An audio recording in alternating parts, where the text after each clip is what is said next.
राज्याच्या एक पेड माँ के नाम या उपक्रमाअंतर्गत पणजेतल्या जागतिक पर्यावरण दिनानिमित्तानं भड्या प्रमाणावर रूख लावपाची मोहीम आणि कोंपांचं वाटप करून पर्यावरण दिन मनवपात आलो.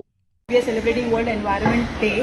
सो आम्ही आमच्या तर्फे एक ल्हानशें सॅपलिंग सगळ्यांक दिवपाक सोदता आयच्या दिसा. आयची अंदूची जी थीम आसा वर्ल्ड एनवायरमेंट डेची ती आसा for sustainable future and for climate. ताका लागून प्रत्येकान एक तरी झाड रोवपाक जाय. आमच्या खातीरूच न्ही तर आमच्या फुडल्या जनरेशना खातीरूय आमी तो विचार करपाक जाय. आनी एक पेड माँ के नाम ह्या मोटिवान आमी आज एक रोंपो सगळ्यांक दिता. आमच्या बरोबर आसा आज आमच्या वांगडा महालक्ष्मी देवस्थानचे जॉयंट ट्रेजरर श्री अतीश आंगले. तांकांय हांव एक 2 उतरां उलोवपाक. आता आमी हांगा सगळे चडशे झाडां कापत आसा म्हणून सगळीकडे बोवाळ जाल्लो आसा. तेन्ना हे तांणी इनिशिएटीव घेतला पळय न्ही, बारीक बारीक झाडां मागीर ती व्हडली जाता. हांणी इनिशिएटीव घेतला ती सगळ्यांनी बरें केलां. त्या सगळ्यांनी एक रोंपो व्हरून तरी एक रोवचो अशें हांव सगळ्यांक विनंती करतां.